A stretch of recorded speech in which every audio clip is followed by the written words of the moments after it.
ironized yeast presents Lights Out. Everybody.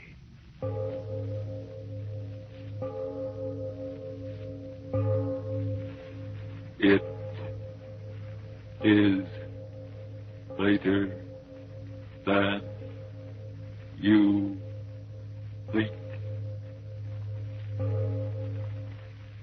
Lights Out brings you stories of the supernatural and the supernormal, dramatizing the fantasies and the mysteries of the unknown. We tell you this frankly, so if you wish to avoid the excitement and tension of these imaginative plays, we urge you, calmly but sincerely, to turn off your radio now. My name, Arch Obler. Tonight, a story I enjoyed writing for you because, well, frightening as the thought may be, it could happen.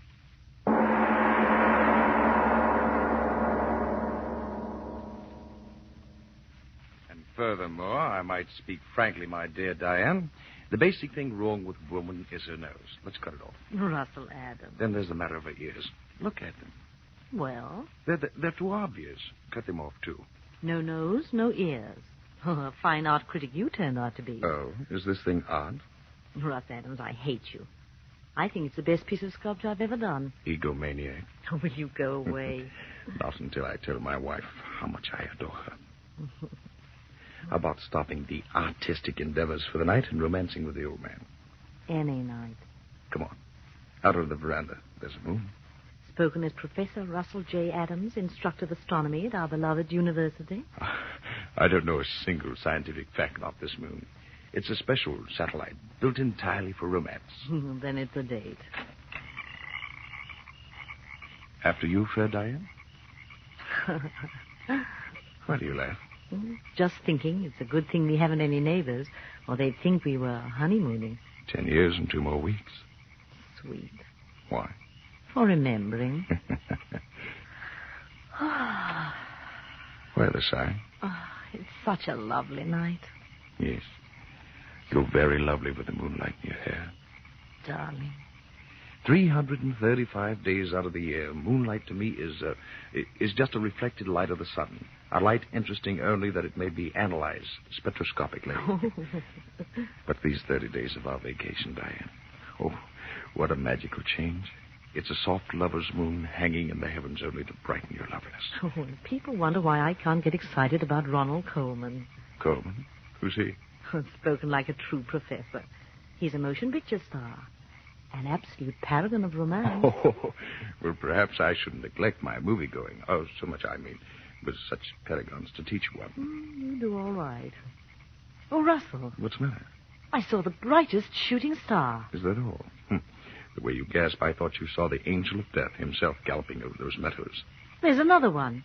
Look, Russell. My dear, for 11 months out of the year, the heavens have my full and undivided attention. Oh, but during this blessed month, let the heavens fall. I can't be bothered. I never saw such bright shooting stars. Yes, and another thing, my dear. As the wife of an accredited professor of astronomy, I think it no more than fitting that you give the phenomena that's to observed its proper name, namely the fall of a meteor. There's another one. And another. Oh, Russ, how bright and beautiful. They travel at such a tremendous rate, the friction of our atmosphere burns them into a fiery vapor. There's more of them. Look, one after the other. I've never seen so many shooting stars. I mean so many meteors in all my life. Oh, so that's why you wanted me out here.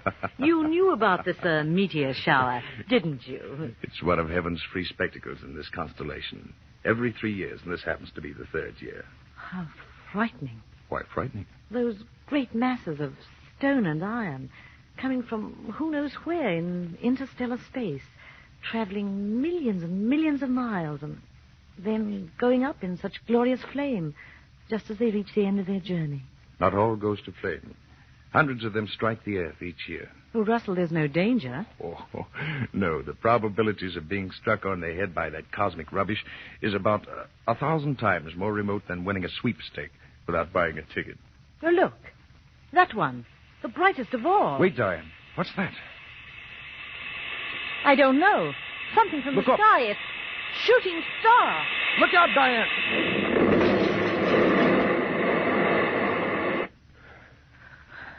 Russ. All right, dear. Everything's all right. What? How? A meteor. It must have landed out in the field there. Here, let me help you. You all right, dearest? Yes, I'm all right. Russ, where are you going? Out there. Where it must have buried itself. Wait here. I'll be right back. No, I'm going with you. All right, if you want to. Oh, Diane, what an experience we've had. The one chance in a million I spoke about almost occurred to us. But Russ, was it really a shooting star? That explosion like a bombshell? A bombshell of the universe. What will we find out there? A fragment of the meteorite, I But hope. it'll burn. No. All of its heat will have been dissipated. Then again, it may have exploded into 1,000 minute pieces. I pray to heaven that it hasn't. I'm afraid. No. The danger's all over. Here. The moon's so bright. If any of the mass landed, I should be able to find the torn ground where it smashed through the turf. Oh, please, darling, let's wait until morning. No, I must find the thing at once. The moon gives plenty of light. From the brightness of the flash, I'm positive that the meteor landed someplace right in here. I'll tell you. Look. What? The turf, all torn up. This is the place. Russell, are you mad? Get up off the ground. Right here. It must have struck a glancing blow off the brow of the ridge. I've got it. What? A fragment of it. Still warm. See? No larger than a baseball. All that was left of it. That's a meteor. A meteorite. All that's left of the meteor that burned and exploded. What a find. Drop it, Russ. What are you talking Throw about? it away. Here, come back to the house, please.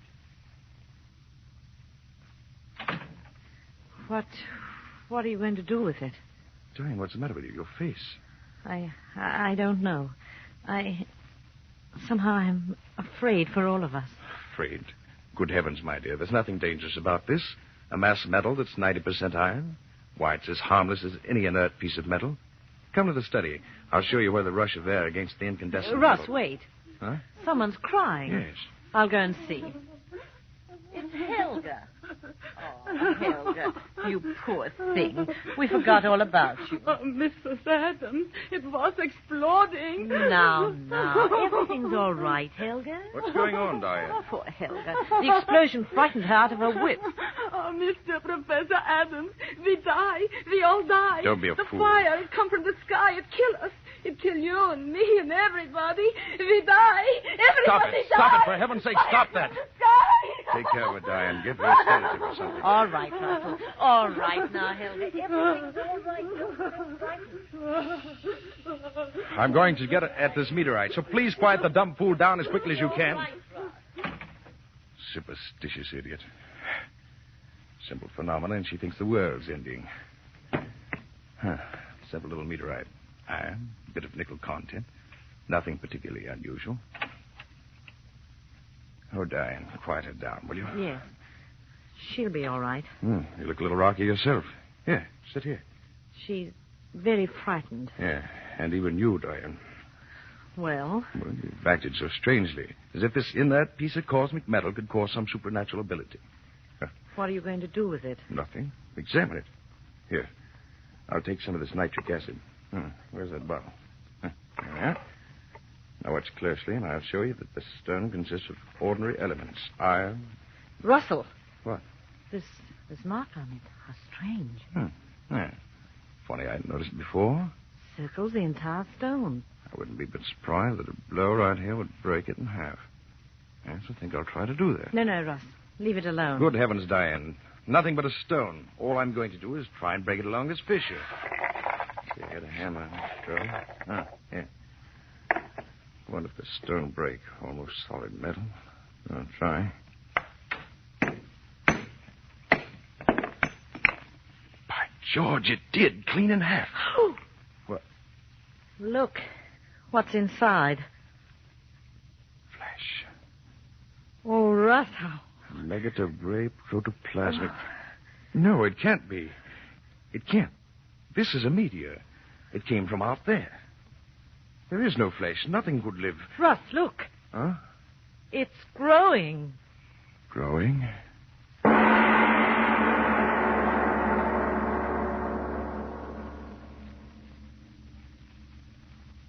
Ladies and gentlemen, a shooting star flashes out of the sky and falls to Earth. And in it, something living from out of interstellar space. Yes, Yes, this is the time to take a breath before going on with tonight's Lights Out play, the story of Professor Adams and his wife and the thing from out beyond our world. A meteorite had fallen, and Professor Adams had broken it open, and there was a gray nugget of flesh inside, which, even as the professor and his wife stood watching, began to grow.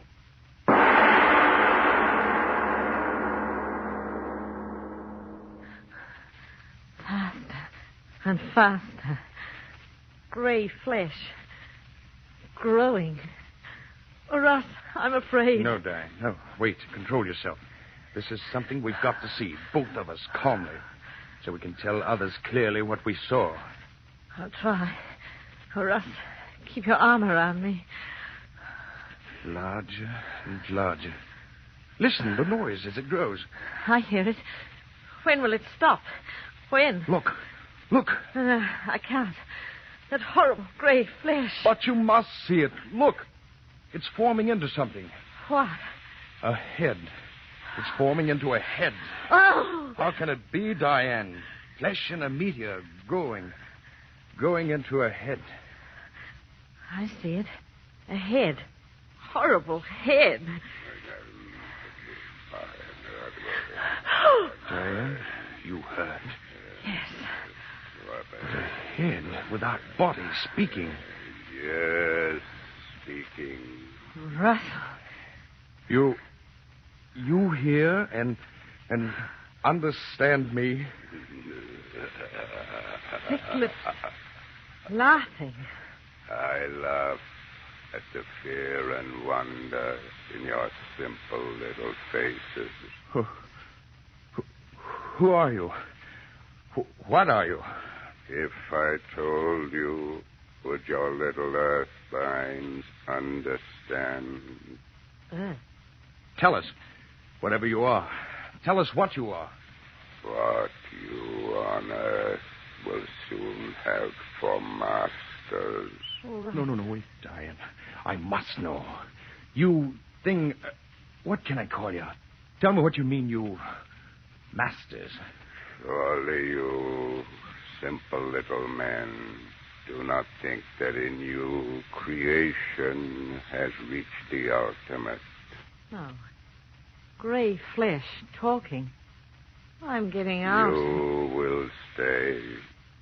Russ, I can't move. Nor I. You cannot move. Who are you? Tell us, who are you? You saw how I came. A tiny bit of protoplasm in that meteorite? So I willed myself to be, to reach your earth. You came here in that? Through space? Through space beyond your furthest conception, earth thing. Many of my people have tried. I am the first to succeed. Then meteors are...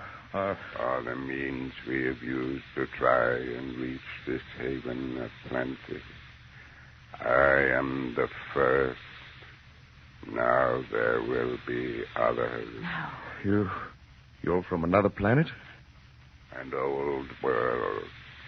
Old beyond your understanding. A world grown cold in its age. Empty with passing years. We must escape to a young, fertile world. This world. But you're only heads. Heads without bodies. Oh, Russ, I'm so afraid. No, please. I must hear him speak. This that is happening to us is a miracle of all times. Tell me, you there, are you only heads in that world you speak of? Heads. You see what I will you to see. But what are you? A mind and a will beyond your feeble understanding.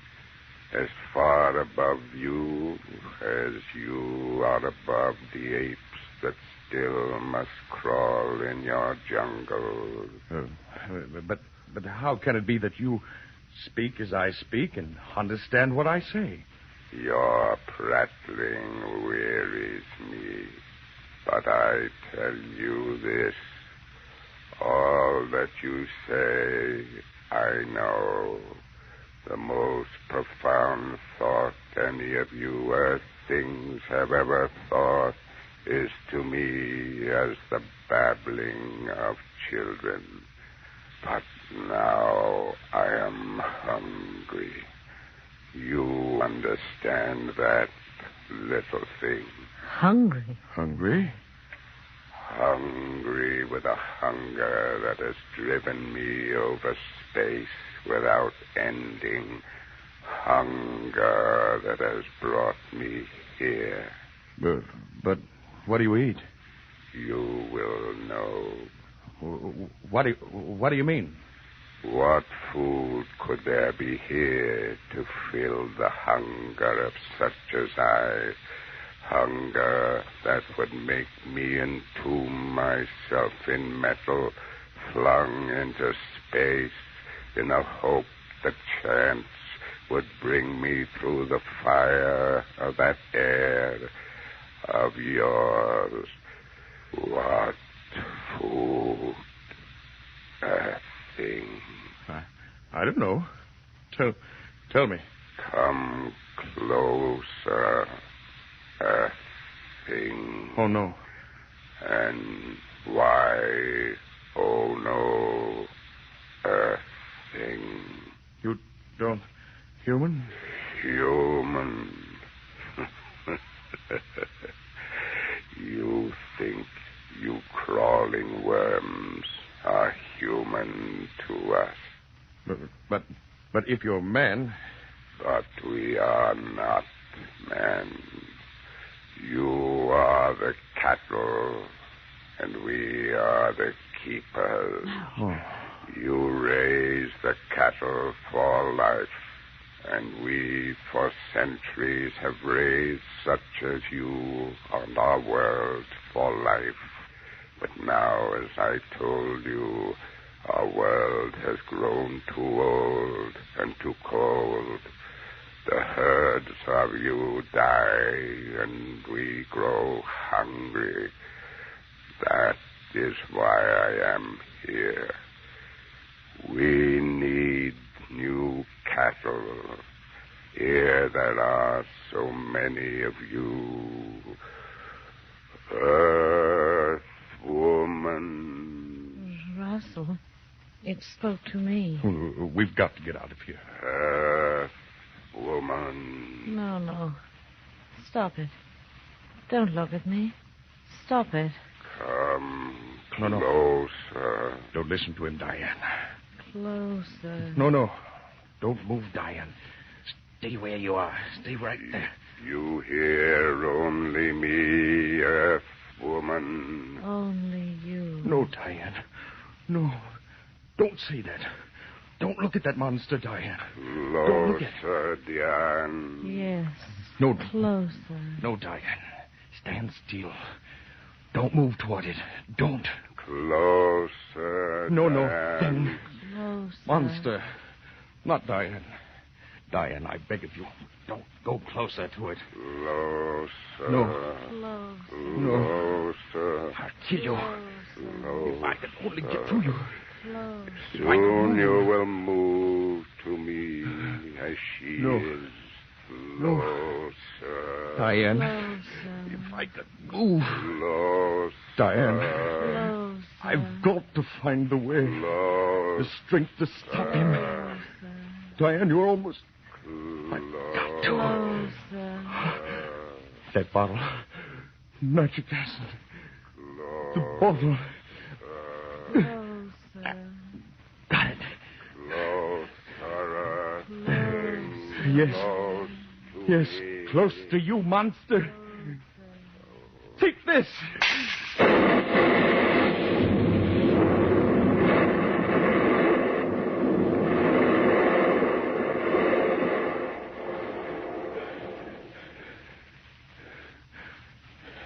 Pool of flesh. Flesh. That's all. Diane, wake up. Open your eyes. I've killed the thing. I killed it. Diane, it's all right. Russell. I've killed it. Oh. Diane, look. Outside, it's still dark. Yes, the sky's still streaked with the rush of meteorites. And that thing said more of the monsters of his breed are trying to reach this earth to feel that devil's hunger in them. Another meteorite is just, well, and in it, perhaps... Oh, Diane. Diane. Is that truly to be end for mankind?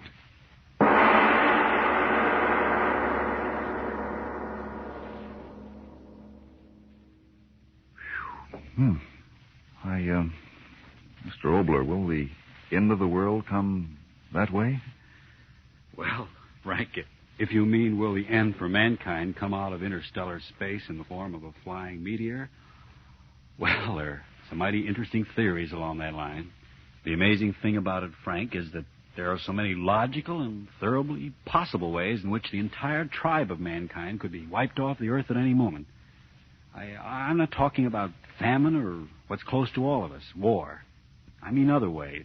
A star moves into our darkness from somewhere out there in the blackness of interstellar space, and the pull of its presence might turn our spinning globe headlong into the sun. In a split second, all of mankind, all his buildings, his wonderful possessions, his precious little pile, would go up in a flash of fire.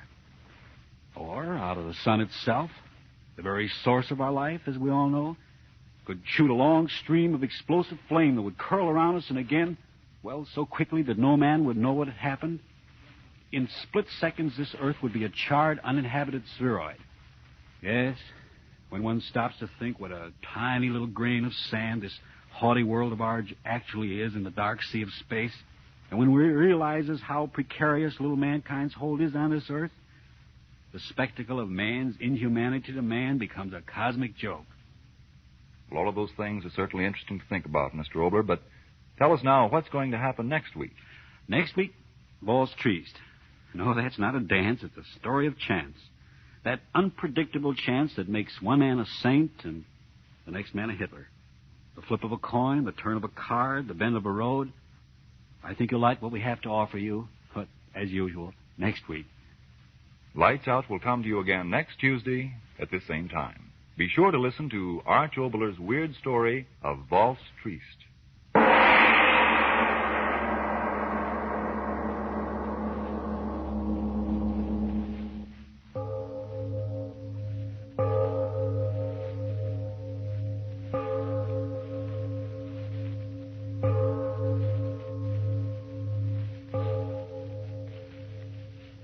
It is later than you think.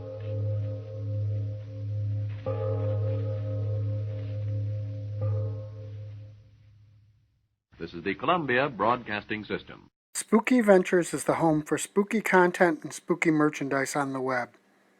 Check it out today at spookyventures.com. And remember, always keep it spooky.